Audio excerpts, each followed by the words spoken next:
mas-mas dan mbak-mbak di Wisnu Murti. Ini saya mau ngambil pensil sambil sowan ke tempatnya Mas Kuncoro, kakak tingkat saya, sambil mau ngelihat lokasi yang di-share ya, kemarin ya udah di-share, terus ditawarkan untuk dikelola. Nah, ini lokasinya dari sana itu, ini perempatan Melati, ramai sekali ya. Ini harusnya saya nggak berhenti di sini. Jadi Pasar Melati, langsung ke sana kita nanti akan ngecek ya, coba ya. Yuk langsung berangkat, saya naik motor ini. Jadi dari Pasar Melati kita lurus menuju ke lokasi. Kira-kira dari sini kemana ya? Nah, ini Sendangan Permai. Nah, ini lokasi yang kemarin. Lokasi yang kemarin dilihat ya. Di sana itu. Nah, ini lokasi yang teman-teman mau pakai. Di sini sudah perumahan semua, ini perumahan-perumahan besar semua. Kanan kiri. Ini perumahan pegawai BKN. Perumahan BKN, terus ini perumahan-perumahan semua. Perumahannya perumahan elit semua. Jadi nanti kita kepanggih Mas Kun, insya Allah kalau beliau longgar bisa ketemu, tapi kalau nggak longgar saya mau ngambil pensilnya. Ini perumahan juga, Lavender. Ini perumahan juga di sini. Sini perumahan lagi, sana perumahan lagi. Pokoknya udah perumahan semua, Taman Kuantan. Jadi kalau dari demografinya ya orang-orang yang tinggal di sini pendatang ya kebanyakan gitu. Dan kalau mau nyari tempat jajanan juga mungkin ada. Nah, ini tempatnya pas sore. Ini area pertokoan, kios-kios gitu, saya nggak tahu ini apa, tapi ini perumahan lagi. Terus kemudian di sini ada bangunan apa saya nggak tahu. Ini perumahan lagi. Banyak sekali ya perumahannya ya. Ini perumahan juga sebelah kanan, kiri juga perumahan lagi. Jadi ini kalau lihat teman-teman ngelihat lokasinya bagus sekali ini. Nah, ini juga perumahan lagi. Lokasi kita di sebelah sini, kanan sini. Oke, kita berhenti di sini, ya. Nah, ini kalau sore, sini pusat ada jajanan martabak, ada cilor, tapi ini belum semua ya. Nah, lokasi kita di sana, teman-teman. Lokasi kita di sebelah Cakro itu. Di ini nasi goreng yang saya sorot ini punyanya Mas Kun. Nah, ini nanti banyak banget gerobak-gerobak yang belum buka ya. Sini nanti sepanjang jalan ini akan jadi area kuliner. Sana juga. Ini ketemuan, situ ada pertigaan. Situ pertigaan juga. Sana ke arah Melati. Oke. Langsung guys, kita lihat ke lokasi guys. Nah, sebelah sananya ini punyanya Mas Kuncoro. Nah, sebelah sini ini los kiosnya Mas Kuncoro nggih. Di sini. Tapi sini banyak yang kosong. Sampai sana. Nah, nanti kalau mau bikin jajanan pasar bisa. Mau bikin buat kulineran bisa. Ya, yang penting yang jelas terjangkau sekali. Ini kayaknya juga mau jadi los ya. Ini kayak kos-kosan tapi bawahnya dibuat semacam kios convenience store gitu. Atas ini jadi area sini memang area pas pertemuan kalau teman-teman minat. Kalau nggak diambil setelah ngelihat lokasinya itu kok kalau nggak diambil kok kayaknya ya mending nggak usah lah gitu. Di situ tuh prospek banget. Wah, udah gelap ya. Jadi ini udah maghrib. Saya tak sowan ke tempatnya Mas Kun untuk ngambil pensil sambil mungkin nanti ngobrol sebentar atau mungkin beliau mau kesini sebentar lagi. Ini siapa ini? Niki mengke kula record. Oh, nggih. Lah Iya, iya. barangkali nanti lain waktu kita survei ke lokasi sama Nggih. Mbak tadi yang di grup nggih. Nggih. Kalau ada yang minat Nggih. meguru langsung, nah ini kita di dalemi beliau. Wis tukar pikir ngono. Tukar Aja pikir. guru, nek meguru itu kaya wong pinter. Sharing-sharing, tukar pikiran. Tukar pikir. Nggih, niki nganu mungkin lain waktu nggih yang lebih cocok nggih. Nggih. Mengke di mana formatnya? Saya kalau di rumah, misalnya Nggih. di rumah ya paling siang. Di Paling rumah dari beliau pagi siang. sampai sore itu saya di rumah. Nggih, nggih, nggih. Nek misalnya malam ya ada kegiatan kan. Malam pas ada kegiatan susah untuk Ya ketemu. sementara ini yang baru dilakukan kan itu.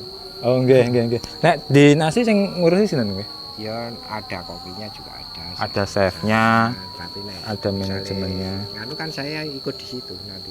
Oh, jadi Mas Kun sendiri juga di situ. Nggih. Jadi nanti satu saat kita mau belajar, tanya-tanya di situ Mbak. Tadi Mbak Pranita apa siapa tadi?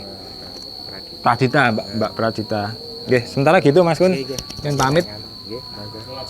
Nek nganu Lajengan mawon. tidak lanjuti homestay-nya Homestay-nya sudah saya sampaikan. Ini tadi baru ketemu sama Mbak Nita. Mbak Ita. Mbak Nita itu GM-nya Yellow Star. Oh, iya. Saya kan ada proyek di Borobudur besok ke sana presentasi.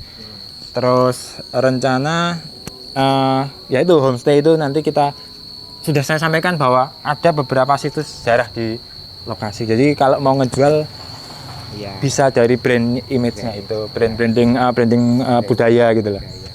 Jadi artefak budaya gitu. Nanti kalau misalkan butuh katakanlah tanah yang lebih luas lagi kan nanti bisa kerjasama lagi. Siap, Nanti ada siap. lagi. Jadi nanti Kalau misalkan butuh yang lebih besar lagi gitu loh. bisa. Jadi ini Mbak Nita mungkin nanti saya sounding juga. Beliau ini Pak Kuncoro punya lahan yang sangat mungkin sudah terlalu malam ya, tapi luas banget dan vegetasinya ini udah kayak plantery. Jadi kayak kalau kita beli ke garden, ini semua ada di sini. Ini kayak kamboja. Ini bukan kamboja nggih Pak nggih? Ada kamboja, ada kaktus. Nah, itu udah di anu nggih. Nggih. Pokoknya beliau ini di peternakan dan pertanian yang sifatnya produktif maupun yang hiasan juga bisa, organik. Beliau juga ngurusi Pengolahan sampahnya juga bisa. dan pengolahan sampahnya organik. bisa. Oh gitu. Pengolahan sampah Kompos organik, gitu nggih. Nah, termasuk ini bahan-bahannya. Nyan sewu Pak. Nggih, Mbak. Nyan sewu niku. Dipakai aja. Oh nggih nggih. Nah, seperti ini. Niki Mbak Nita. Ini untuk pertanian ini 3. Jadi ini produknya beliau. Ini langsung dari Profesor Pertanian kalau nggak salah kemarin ya. Ya, terus ini ada 3. Kalau Nggih. ini buat perikanan, ini untuk buat peternakan. Jadi supaya Nyan sewu. kotoran tidak bau. Nyan sewu. Misalkan ini buat kotoran tidak bau maupun untuk fermentasi pakan. Nggih. Terus kalau misalkan ini untuk kolam, untuk penumbuh Daphnia plankton dan juga untuk fermentasi pakannya. Oh, Jadi nanti feed konversinya dia akan lebih menurun. Jadi misalnya butuhnya 1 kilo jadi di bawah itu.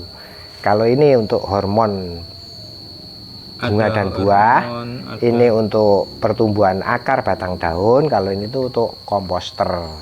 Jadi ada Jadi kalau misalkan ngolah kotoran ternak, ngolah sampah itu pakai ini. Oh, nggih. Nanti itu kalau misalkan kita packing ya bisa kita jual. Jadi ini produk ini sampelnya, tapi beliau bisa produksi Ngolahnya. ini juga banyak. Nah, ini peralatannya cuma sederhana, Mas. Alat giling sama cuma Oh, jadi organik yang jenengan ngendikake sampah tadi Iya. jadi bahan baku niko? Iya. Oh, bukan. Maksudnya gini. Sampah yang ada di sekitar sini, misalnya Nggih. dedaunan, terus sampah-sampah dapur itu kita olah, digiling terus kita olah pakai ini, nanti jadi kompos. Oh, jadi Itu ini jadi untuk kayak media katalis tanam gitu nggih, untuk Nggih, mempercepat proses untuk anunya. mempercepat proses dan untuk menambah nutrisi yang ada di kompos itu, untuk Oh, melengkapi nutrisi dasar. Jadi ada fungsi selain pupuk, fungsi untuk mempercepat kompos gitu juga. Kompos ya. Ada. Jadi ini Itu produknya misalkan juga. itu untuk ngolah kotoran, ngolah dedaunan bisa Sampah dapur pokoknya yang organik bisa diolah kecuali plastik. Kecuali plastik karena Iya. nggak bisa terurai nggih. Nggih, plastik plastik. kan udah ada ahlinya masih sendiri. Siap. Nah, ini jadi Nggih. Sementara itu kita belum bisa mengupas karena ini saya gitu. Jadi saya kagetin Pak Kun. ya, saya pikir ini tadi anaknya temen. Pak Kun, Mas Kun saya kagetin. Saya nggak ngobrol. Mungkin saya tadi WhatsApp cuman jenengan belum buka. Jadi ini sifatnya kayak dadakan. inspeksi mendadak. Padahal cuman mengambil pensil. Nggih, matur suwun Mas Nggih, Kun. monggo. Saya pamit dulu. Semoga manfaat. Semoga manfaat. Mbah. Tadi juga kayaknya responnya teman-teman juga alhamdulillah positif ya. Tadi juga saya sudah muter-muter Mas dari perapatan Melati terus sampai ke lokasi. Apa kira-kira kanan kiri ada perumahan apa terus sana ada rusun itu biar teman-teman makin greget. Nanti kalau untuk konsumen itu di sini sangat kan karena di Jungke ini adalah penduduk terpadat. Mungkin ya. Nggih. Jungke itu terpadat di Kabupaten Sleman. Nggih, jadi Karena satu RT aja 125 kakak. satu RT 125 KK. Jadi memang anu nggih. RT-nya gemuk-gemuk gitu ya. Gemuk-gemuk. RT-nya gemuk-gemuk. Oke. Sedangkan di sini ada 3 RW. 3 RW. 1 RW 4 RT. Dan Berarti kebanyakan kan 12 RT toh? apa pendatang nopo? Bukan di penduduk asing. Oh, penduduk sama asingnya juga ada. BKN. Oh, nggih. BKN kan RW sendiri. Oh, Terus nanti BKN kalau juga RW perumahan itu nebeng. Mau Oh. nebeng di BKN, ada yang nebeng di sini, ada Oh, yang perumahan nebeng jadi di Jungke tapi Tengah. yang jelas perumahan itu punya sumbangsih orang penduduk banyak tadi kalau nganu nggih. Tadi juga sudah mulai pada buka. Kos-kosan juga. Kos-kosan Padat juga karena banyak di sini sekali. dekat dengan kebanyakan dari Atro, UTJ, UGM, UKIP. Oh, nah gitu Terus seperti itu. Sekolah pertanian di sini, terus sekolah pertanian di Kutu gitu. Oh, Jadi kebanyakan mahasiswa dari luar semua. mahasiswa dari luar. Kalimantan, Sumatera banyak. Nggih. Jadi Nanti teman-teman rencang-rencang mas-mas, mbak-mbak langsung aja ke lokasinya kalau mau cek. Andika matur piyambak alih Mas Kun yang beliau yang bawa reksa lahan seluas itu tadi. Pasti diegohkan gimana caranya. Saya cuman memfasilitasi saja. Nanti kalau ada hasil yang bisa tumbuh ekonomian kan itu juga membawa semuanya manfaat biar gitu ya. Mendapatkan mutual benefit. Mutual benefit. Itu Mutual kan benefit. tentunya mutual benefit. Oke, ngoten Mas. Monggo, Pamit monggo. terus saya. Nggih. Matur nuwun nggih. Monggo, monggo. Assalamualaikum. Nah, saya pamit dulu. Nanti lahannya ini juga ada situs ini nggih, situs Candi Jongke. Situs Perang Diponegoro. Perang Diponegoro dulu ada data semen pasukannya itu ngumpulnya di sini. Nggih, Mas nggih. Oke, sementara ngoten Mas. Assalamualaikum.